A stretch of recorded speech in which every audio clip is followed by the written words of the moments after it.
I was a new student at Southern Lehigh High School in Pennsylvania, going into my junior year. Not knowing anyone was really rough. Everyone obviously had their friend groups sorted out by then. The worst part was lunchtime, though. My school wouldn't let juniors leave for lunch, only seniors. So I had to eat in the cafeteria. I was dreading it because I knew I'd have no one to sit with, and I didn't want to force myself into a random table. When lunchtime finally came, however, I walked into the cafeteria with my tray of food, looking for a place to sit. Every single table was taken. I didn't even have the option of sitting alone. But there was one table in the corner of the cafeteria with only 2 kids sitting at it. That was the least intimidating spot to sit. So I walked over and asked if I could sit there. They both looked at each other, and one of them said, "Yeah." I noticed upon sitting down that the 2 were identical twins. They looked like they were partially of Hispanic heritage, but they didn't have accents. They honestly seemed all right. They introduced themselves as Antonio and Bruno, and we had a conversation. They invited me to hang out with them after school, and honestly, I figured why not? I had to start off somewhere as far as making friends. I got their numbers, and after school, I went home to drop off all my stuff. Shortly after, I got a text from Bruno telling me that he and his brother were planning on hanging out. He told me to meet them around 9:00 that night at the nearby cemetery, which was like a 10-minute walk from my house. He said there was a cool hangout spot near there, and since the first day of school was on a Friday, we had off the next day. I had nothing to do, so I said, "Yeah, I'm down." When the time came, Bruno texted me one more time asking if I was still coming. I said, "Yeah, I'm gonna leave in a few," and confirmed we were meeting on the road by the cemetery. He said, "Yeah." So I began my walk in the dark to the cemetery. The longer I walked, the more I thought about my home move and being the new kid in high school, thinking about the fact that I was literally walking to a cemetery at night to hang out with 2 kids I just met. But anyway, I got to the little road next to the cemetery and asked Bruno where they were. He started typing right away and said they were in the woods, hanging by a small lake that they wanted to show me. Then he promptly sent his location. So I made my way into the woods, pushing branches out of my way, using my tiny phone flashlight as my only light. I started calling for Bruno and Antonio as I felt like I was close enough, according to the location he sent me at least. Suddenly, I heard footsteps, so I stopped. Definitely footsteps approaching me. They were very low and slow. They called out that they better not be trying to scare me, but they weren't answering me. Though I decided this was stupid, I turned and started walking back towards the road. Those footsteps I mentioned earlier, they turned from quiet and slow to fast, and before I could even react, someone had their nails digging into my neck, effectively choking me. I heard a familiar voice screaming, "Grab him! Grab him!" I managed to break free from the sort of chokehold and sprinted towards the road. I know they followed me until the tree line by the road. I was faster than them and I could run for miles. And that's what I did. I ran straight home and told my parents. They considered calling the cops, but I thought it would be better to get pictures of the nail marks on my neck and report it to the school the next day. That's what we did, and with the help of the text that I got from Bruno, I was able to get the 2 students expelled. My parents made me block both their numbers. I didn't exactly argue with that, though. My parents wanted me to confirm that these kids didn't know where we lived, and I told them simply, "Not as far as I know." So anyway, one night about a week later, I woke up to my room feeling really cold. I heard the sound of wind blowing into my room, and I looked at the window to see it was slid completely open. I wondered if my mom came in to open it, but that would make absolutely no sense. It was like 50 degrees out that night. I walked over to it and looked down below. A few feet below my bedroom window, there's a part of the exterior of my house that comes outwards, creating a sort of ledge underneath my window that my father always told me to jump onto in case of fire. I shut my window and walked over to my parents' bedroom. I gently knocked and opened the door, and my mom groggily asked what I had to ask her if she opened my window. She sat up saying no. I told her, in a louder, more concerned voice, that my window was opened all the way by somebody. She started shaking my dad to wake him up and go check my room with me. But when he woke up, he told me to grow up and go back to sleep. I left my parents' door open as I walked back down the hall to my room, and I picked up on something that I'm surprised I picked up on. My door, it seemed to be half shut now as opposed to completely open when I left.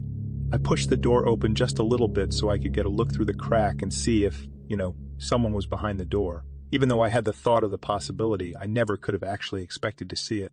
There was someone hiding behind my door. I screamed for my dad like a little girl. I screamed so loud I'm sure it could be heard 3 doors down, and my door suddenly slammed shut just as my dad came rushing out of his room over to me. I screamed, "There's people in my room!" So he barged into the room and turned the light on. At that moment, We saw the leg of a person jumping out my window. My dad ran to the window, then downstairs and out the front door to attempt to chase them down. But he came back a few minutes later out of breath saying he didn't see anyone. Full of energy and fear, I was certain it had to be those twins that I got expelled. My dad called the police, and I had to talk to them when they arrived, explaining the whole story, back to the incident in the woods. My father backed up my story, but without proof of who entered, they said there wasn't anything they could do. They merely ordered us to lock the doors and consider installing cameras outside. As positive as I am that it was either one of or both of those twins in my room, after getting through a solid couple of months of sleeping in fear, nothing of this nature ever happened again. Looking back now, I don't know why I was so willing to meet these kids in the woods at night. I should have realized in the cafeteria that day that they looked like trouble, and I should have stayed away.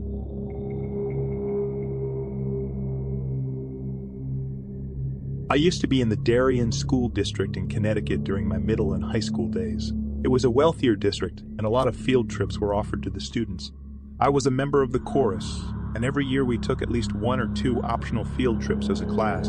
The year in question, when I was a sophomore, we took a trip to Woodloch Pines Resort in Pennsylvania. The bus ride there took a few hours. I was with my friend Landon, and we were going to be sharing a room. From the moment we got there, we figured it was going to be pretty dead. It was November after all, so it was cold up there. We had 3 days planned for the trip, and there were 4 chaperones. They weren't really following us at all times. We just had to tell them what activities we'd be going to do. The first day was fun. Landon and I, along with 2 girls who we were friends with, did some go-karting, rock climbing, went in the pool, and then we went to eat dinner.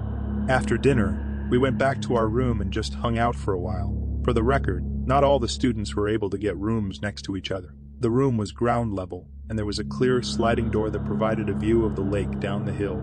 We went back out for a while, then came back to the room at about 10 o'clock. We left the blinds to the door open because the moon was giving off a cool reflection on the lake down below. Little did we know that would be the start of a nightmare. If I had to guess, I would say it was a whole hour of us just rolling around in both of our beds, trying to get comfortable, occasionally talking before Landon, whose bed was closer to the door, screamed. I had no idea what was going on, why he could have been screaming, or if it was a joke, until I looked at the door. It was a sight from a horror movie. There was a really tall, skinny older woman with long, grayish hair standing on the other side of the door, with her hands cuffed up against the glass next to her face, as if she were trying to better see into the room. The woman then walked away. Landon looked at me, I guess waiting for me to get up so he would have the confidence to get up as well and run outside after her. When we did, we didn't see her anywhere, though. The cement trail that ran past each and every room of the building was void of any people. There was nobody on the surrounding grass nor anyone walking down the hill. We both saw the woman, though, so we knew we weren't seeing things. The next day, we didn't tell any of the chaperones, but we told the 2 girls who we were friends with. Night came once again, after a long day of many activities. We entered the room through the back door and made sure to shut the blinds this time. Landon fell asleep before me. I fell asleep around half an hour after him. I woke up to silence. I couldn't tell if something had woken me up or not. All I knew is that I didn't feel right. I sat up and whispered Landon's name to see if he was awake. He didn't answer, so I turned to the left out of pure instinct and curiosity to look at him. But I couldn't see him. Something was blocking my view of the other bed. I looked up, and towering over my bed was a tall old woman. She took 2 steps back as she said, "Your back door was unlocked," before turning around and walking outside. I was frozen in that bed except for my shaking. I woke Landon and told him what happened. We locked the back door, shut the blinds once again, and agreed to stay up the rest of the night. It was already 4 in the morning, so we wouldn't be losing much sleep. By 8 o'clock, we went to the dining hall to eat breakfast. When we got back to our room building, ready to tell our chaperones, we could see the old woman through the glass on the neighboring room. She was sitting on the bed, hands folded, sitting straight, facing the door, facing us. We ran to the front desk in the lobby building to report her to the staff instead of the chaperones. It was weird. None of them really knew what to do in the situation.